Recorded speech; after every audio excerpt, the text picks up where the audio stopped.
ஆண்டவராக இயேசு கிறிஸ்துவுக்குள் மிகவும் அன்பாக நேசிக்கப்பட்ட அன்புக்குரிய சகோதர சகோதரிகளே, நம்முடைய பிதாவாகிய தேவனாலும் கர்த்தராக இயேசு கிறிஸ்துவினாலும் கிருபையும் சமாதானமும் உண்டாவதாக. விசேஷ விதமாக மார்ஸ் மேடை என்கிற நிகழ்ச்சியின் மூலமாக ஆண்டவருடைய உன்னதமான உண்மைகளை தெரிந்து கொள்ளக்கூடிய வாய்ப்பு கிடைச்சிருக்குது. அந்த வகையில் சகோதரன் வந்திருக்கீங்க, உங்களுக்கும் அன்பின் வாழ்த்துக்கள். உங்கள் கேள்வியை நீங்கள் கேட்கலாம். அன்புக்குரிய சகோதரருக்கு கிறிஸ்துக்குள்ளான அன்பின் வாழ்த்துக்கள்.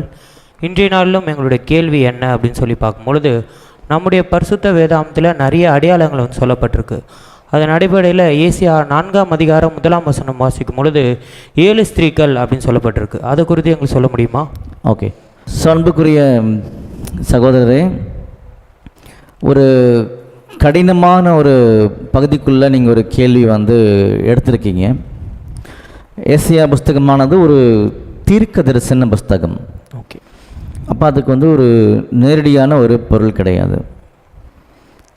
அன்புக்குரிய சகோதர சகோதரிகளே, சகோதரரே, பழைய ஏற்பாட்டு காலத்து புஸ்தகங்களில் சொல்லப்பட்ட சம்பவங்களில் நம்ம அணுக வேண்டிய விதம், அதாவது அதை பார்க்க வேண்டிய ஒரு கண்ணோட்டம் இருக்கு இல்லையா, அதை முதல்ல தெளிவுபடுத்திடணும். அப்போ தான் அது சரியாக இருக்கும். பாருங்கள், யார் வேணாலும் எதிர்மறையான கருத்துக்களை தெரிவிக்கலாம். இப்போ நான் ஒரு விளக்கம் கொடுக்குறேன் அப்படின்னா அது அவங்க ஒரு விளக்கம் அதை கொடுக்கலாம்.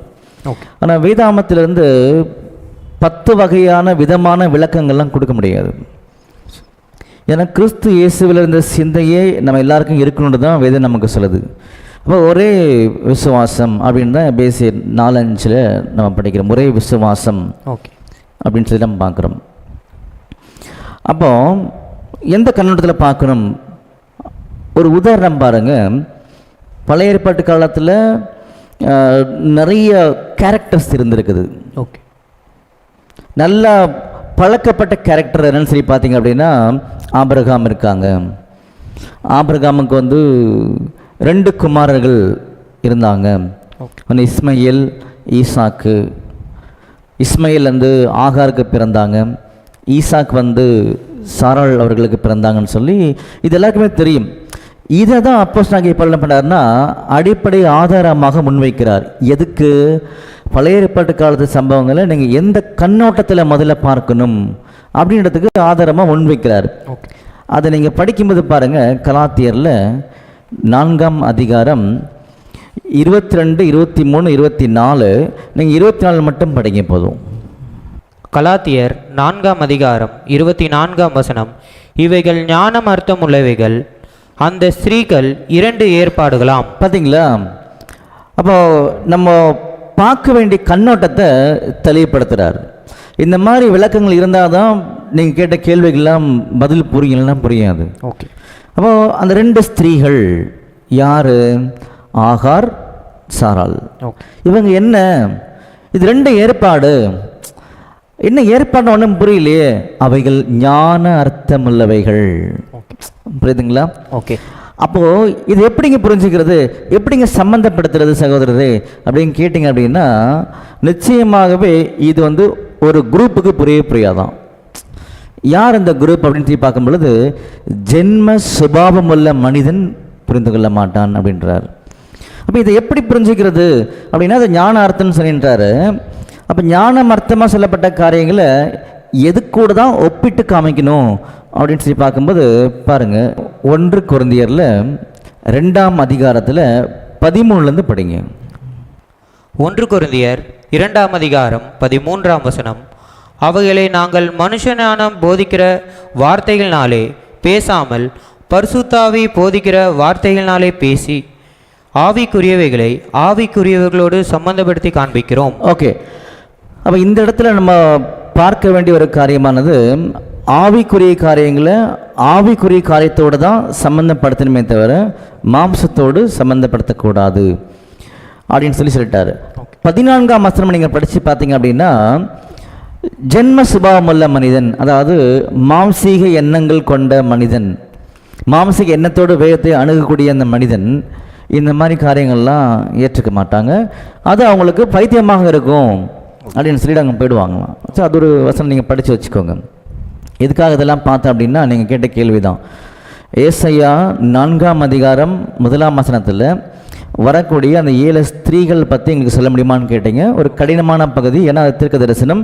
அப்போ இந்த மாதிரி ஒரு காரியங்களை எப்படி அணுகணுன்றதுக்கு அப்போஸ்தலனாகிய பவுல் சில உதாரணங்களை கொடுத்தாருன்னு சொல்லி வந்தோம். அப்போ இது ஞான அர்த்தமுள்ளவைகள் ஒரு தீர்க்க தரிசனம்ன்றது நமக்கு தெரியுது. அப்போ தீர்க்க தரிசனத்துக்கு என்ன கிடையாதுன்னா, ஒரு சுய தோற்றமான ஒரு பொருளும் இல்லைன்றது நமக்கு 2 பேதுரு 1ஆம் அதிகாரம் 19-20 வாசித்து பார்த்தீங்கன்னா உங்களுக்கு தெரிஞ்சிடும். இப்போ நம்ம அதை பார்க்கலாம் என்னன்றது. சரிங்களா? பாருங்கள், நீங்கள் அந்த வசனம் வாசிங்க. ஏசாயாவில் 4ஆம் அதிகாரம் 1ஆம் வசனம் படிங்க.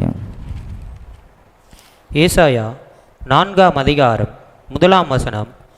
அந்நாளில் 7 ஸ்திரீகள் ஒரே புருஷனை பிடித்து, நாங்கள் எங்கள் சொந்த ஆகாரத்தை புசித்து எங்கள் சொந்த வஸ்திரத்தை உடுப்போம், எங்கள் நிந்தை நீங்கும்படிக்கு உம் பேர் மாத்திரம் எங்கள் மேல் விளங்கட்டும் என்பார்கள்.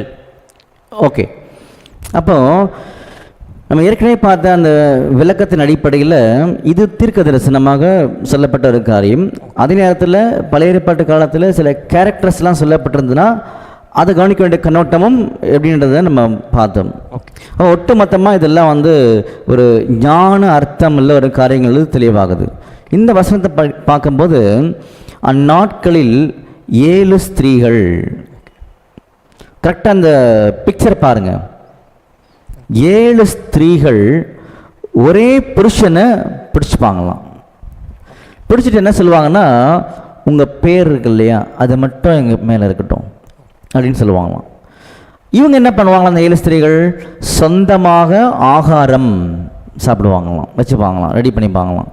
அதுக்கப்புறம் என்ன பண்ணுவாங்க, வஸ்திரத்தை என்ன பண்ணுவாங்கன்னா அவங்க சொந்தமாக வச்சுப்பாங்க. அப்புறமா எங்களுடைய அந்த நிந்தை மட்டும் நீங்கும்படி உங்கள் பேர் இருக்கட்டும்னு கூட சொல்லுவாங்கன்றாரு. இதுதான் அங்கே சொல்லப்பட்ட ஒரு காரியம். புரிஞ்சுங்களா? ஓகே, இப்போ அந்த வசனத்தை மறுபடியும் வாசிங்க.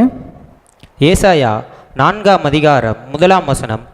அந்நாளில் 7 ஸ்திரீகள் ஒரே புருஷனை பிடித்து, நாங்கள் எங்கள் சொந்த ஆகாரத்தை புசித்து எங்கள் சொந்த வஸ்திரத்தை உடுப்போம், எங்கள் நிந்தை நீங்கும்படிக்கு உம் பேர் மாத்திரம் எங்கள் மேல் விளங்கட்டும் என்பார்கள். ஓகே, ஸோ இதுதான் அந்த காரியன்றதை நம்ம பார்த்துட்டோம். சரிங்களா? இதில் எப்படி புரிஞ்சுக்க போகிறோம் அப்படின்னு சொல்லி பார்க்கும் பொழுது மிக எளிமையாக வேதாமத்தை புரிந்து கொள்ள முடியும். எப்படி சகோதரது அப்படின்னு கேட்டிங்கன்னா, பாருங்கள், இதில் 2 முக்கியமான அடிப்படை காரியம் இருக்குது. 7 அப்படின்னு ஒரு நம்பர் காமிக்கப்பட்டிருக்கு, அப்புறம் ஸ்திரீகள் அப்படின்னு இருக்கு. எத்தனை ஸ்திரீகள்லாம் 7 ஸ்திரீகள் அப்படின்னு சொல்லி தெரியுது. இப்போ இந்த 7என்ற இந்த நம்பரானது வேதாமத்தில் அடிப்படையாகவே எதை அடையாளப்படுத்தும் அப்படின்னா ஒரு பூரணம், பர்ஃபெக்ட். எப்படி சொல்கிறீங்க சகோதரரே அப்படின்னா, நம்முடைய தெய்வனாகிய கர்த்தர் 7 நாட்கள் அந்த பழைய ஏற்பாட்டு காலத்தில் என்ன பண்ணிப்பாருன்னா அதை பற்றி பேசியிருப்பார். 6 நாட்கள் கிரியை செய்து 7ஆம் நாளில் என்ன பண்ணியிருந்தாருன்னா ஓய்ந்திருந்தார் அப்படின்னு கூட ஒரு காரியம் நாம் பார்க்குறோம். அப்போ அந்த 7ஆம் நாள் என்ன பண்ணுறாருன்னா ஆசீர்வதிக்கிறாருன்னு கூட நிறைய இடங்களில் சொல்லப்பட்டிருக்கும். 7ஆம் நாளில் நீங்கள் எந்த வேலையும் செய்யக்கூடாதுன்னு கூட சொல்லப்பட்டிருக்கும். அப்போ ஏன்னா அந்த 7என்ற ஒரு நம்பர் ஒரு பூர்ணமான ஒரு நம்பர். அப்போ இது ரொம்ப ரொம்ப அடிப்படை, நிறைய விளக்கங்கள் அதுக்குள்ளே இருக்குன்னு நமக்கு தெரியும். சரிங்களா? இப்போ அதே மாதிரி இந்த இஸ்ரேல் ஜனங்கள் எரிகோவை பிடிக்கும்போது அது எத்தனை முறை சுற்றணும்னு சொல்லி பார்த்தீங்கன்னா 7 முறை சுற்றணும். 7ஆவது முறை சுற்றினா தான் அது இடைஞ்சி விழும் கூட யோசுவா புஸ்தகத்தில் அது காமிக்கப்பட்டிருக்கும். இந்த மாதிரி அநேக வசனங்கள் அடிப்படையில் இந்த 7 என்கிற நம்பர் ஒரு பூரணத்தை அடையாளப்படுத்துன்னு கூட நம்மளால் புரிஞ்சிக்க முடியும். ஒரு முழுமையை எடுத்துக்கிறோம்.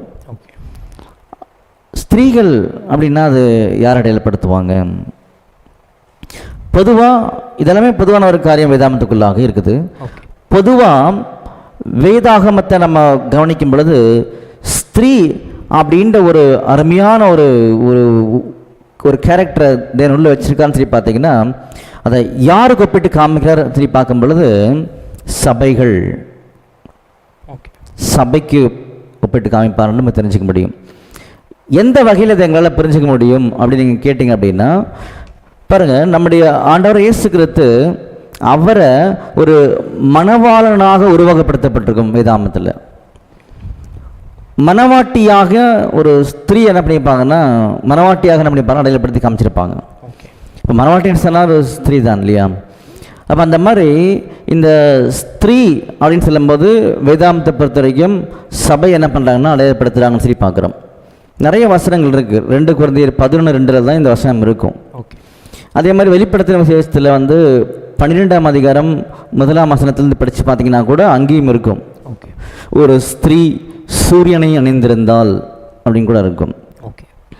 இப்படி இந்த ஸ்திரீ என்பது அடிப்படையாக சபை அடையாளப்படுத்தும் பொழுது ஏசாயா 4ஆம் அதிகாரம் 1ஆம் வசனத்தில் 7 ஸ்திரீகள் அப்படின்னு சொல்லி காமிக்கும் பொழுது அப்போ இது சபை தானே? ஆமாம், சபை அடையாளப்படுத்தக்கூடிய ஒரு காரியன்றது கரெக்ட். ஆனால் இது நம்முடைய ஆண்டவராக இயேசு கிறிஸ்துவை உண்மையாக விசுவாசத்தோடு கற்போடு பின்பற்றக்கூடிய சபையை பற்றி பேசுதா அப்படின்னு கேட்டிங்கன்னா இல்லை. எந்த வகையில் சொல்கிறீங்க சகோதரரே நீங்கள் கேட்டிங்க அப்படின்னா அந்த வசனமே சாட்சி கொடுக்குது. என்ன கொடுக்குதுன்னா அந்த 7 என்பது ஒரு முழுமை, ஒரு பூர்ணத்தை அடையாளப்படுத்துது. ஸ்திரீகள் என்பது சபை. அப்போது இது எதை அடையாளப்படுத்துதுன்னா இந்த உலகத்தில் இருக்கக்கூடிய எல்லா ஒட்டுமொத்த கிறிஸ்தவ சபைகளை அடையாளப்படுத்தி காமிக்குது. இந்த உலகத்தில் கூடிய ஒட்டுமொத்த கிறிஸ்தவ சபைகளை தான் இந்த 7 ஸ்திரீகள் அடையாளப்படுத்தி காமிக்கிறாங்க. அப்போது அவர்கள் முறை தப்பி இருக்கக்கூடிய ஜனங்கள், கேடு உள்ள ஒரு ஜனங்கள், கற்பு இல்லாதவர்கள் அப்படின்றதான் அந்த வசனத்தின் மூலமாக நம்ம தெரிஞ்சுக்கிறோம். யாரை தெரிஞ்சுக்கிறோம்? நல்லா கவனிங்க. இன்னைக்கு உலகத்தில் கூடிய எல்லா கிறிஸ்தவ சபைகளுமே கற்பு இல்லாத சபைகள் அப்படின்னு தான் வசனம் சொல்ல வருது. எதனால் அப்படி சொல்கிறீங்க நீங்கள் அப்படின்னு கேட்டிங்கன்னா இந்த வசனம் நல்லா கவனிங்க. ஒரே ஒரு புருஷனை மட்டும் பிடிச்சிப்பாங்களாம். வேதாமத்தில் புருஷன்ற ஒரு அடையாளம் யாருக்கு காமிக்கப்பட்டிருக்குது? நம்முடைய ஆண்டவராக இயேசு கிறிஸ்துக்கு. அதே 2 Corinthians 11:2 நீங்கள் படித்து பார்த்தீங்க அப்படின்னா அங்கே சொல்லப்பட்டிருக்க இடத்துல. அப்போ அவர் மணவாளன். அதே மாதிரி வெளிப்படுத்தின விசேஷத்தில் 21ஆம் அதிகாரத்தில் 2ஆம் வசனம் இருக்குது. அது கூட நீங்கள் படித்து பாருங்களேன். வெளிப்படுத்தின விசேஷம் 21ஆம் அதிகாரம் 2ஆம் வசனம். யோவானாகிய நான் புதிய எருசலேம் ஆகிய பரிசுத்த நகரத்தை தேவனிடத்தினின்று பரலோகத்தை விட்டு இறங்கி வர கண்டேன். அது தன் புருஷனுக்காக அலங்கரிக்கப்பட்ட மணவாட்டியைப் போல. பார்த்தீங்களா? ஏன் இந்த வசனம் படித்தோம் அப்படின்னா புருஷனுக்காக. அப்போது இந்த இடத்துல புருஷன் யாருன்னு சொல்லி பார்க்கும் பொழுது நம்முடைய ஆண்டவராக இயேசு கிறிஸ்துவை தான் இந்த மாதிரி ஒரு உருவகமாக அங்கே அடையாளப்படுத்தி காமிக்கிறாங்கன்றது கூட நமக்கு தெரிஞ்சிருச்சுன்னு சொல்லி பார்க்குறோம். அப்போது இந்த 7 ஸ்திரீகள் யார்? ஒட்டுமொத்த உலக கிறிஸ்தவ சபைகள் என்ன பண்ணுறாங்கன்னா உங்கள் பேர் மட்டும் இருக்கட்டும்னு சொல்கிறாங்க. நல்லா கவனிங்க. ஒரு புருஷனை பிடிச்சிக்கிறான்னு சொல்லி பார்க்குறோம் இல்லையா? இந்த ஒரு புருஷன் யாருன்றது நாம் பார்த்துட்டோம். யாருன்னா நம்முடைய ஆண்டவராகிய இயேசு கிறிஸ்து. அப்போ எல்லா சபைகளுமே யாரை தான் உருவகமாக அங்கே ஒரு புருஷன் ஒரு பார்வையில் அங்கே பார்க்குறாங்க. தலைவராக யாரை வச்சுருக்காங்கன்னு சொல்லி பார்த்தீங்க அப்படின்னா ஆண்டவரை இயேசு கிறிஸ்து தான் வச்சுருக்கிறாங்க. ஆனால் இவர்கள் கற்பில்லாதவர்கள் சொல்கிறதுக்கு காரணம் என்னென்னு ஒரு விஷயம் உங்களுக்கு தெரியணும்ல. ஏன் சொல்லப்பட்டிருக்குன்னா இந்த ஸ்திரீகள் என்ன பண்ணுறாங்க அப்படின்னா உங்கள் பேர் மட்டும் நாங்கள் வச்சுக்கிறோம், எங்கள் சபைக்கு ஆண்டவர் இயேசு கிறிஸ்து தான் தலைவர் அப்படின்னு நாங்கள் வச்சுக்கிறோம். ஆனால் நாங்கள் சொந்தமாக ஆகாரம். அப்போ என்ன வேண்டாம் உங்களுக்கு? புருஷனுடைய ஆண்டவர் இயேசு கிறிஸ்துவுடைய தலைவருடைய உணவு எங்களுக்கு தேவையில்லை, போஜனம் தேவையில்லை அப்படின்னு சொல்கிறாங்க அவங்க.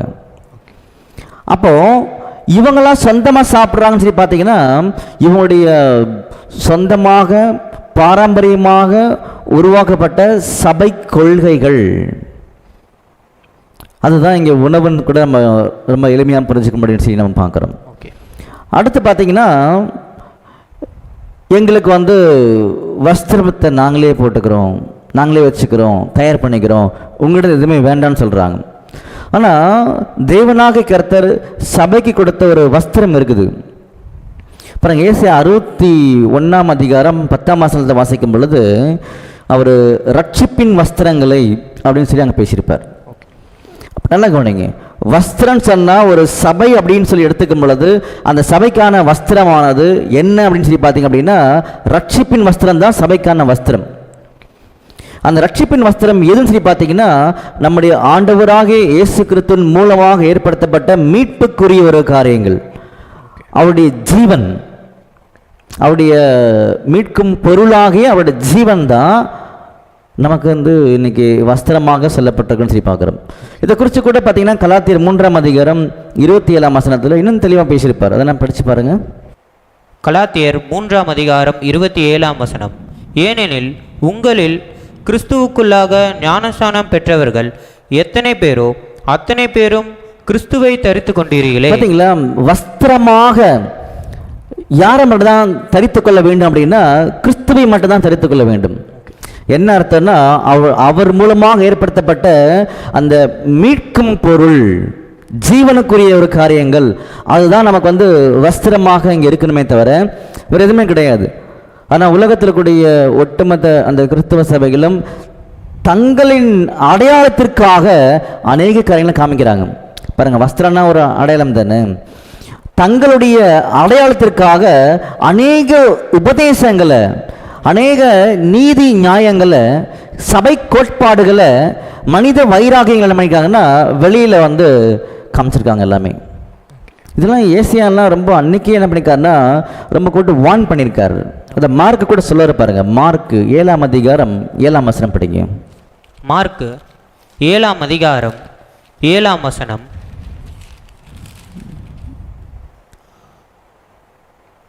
மனுஷருடைய கற்பனைகளை உபதேசங்களாக போதித்து வீணாய் எனக்கு ஆராதனை செய்கிறார்கள் என்றும். பார்த்தீங்களா, அதுதான் மனுஷனுடைய கற்பனைகளை உபதேசங்களாக போதித்து வீணாக எனக்கு ஆராதனை செய்கிறாங்கன்னு சொல்லி காமிக்கப்பட்டிருக்கு.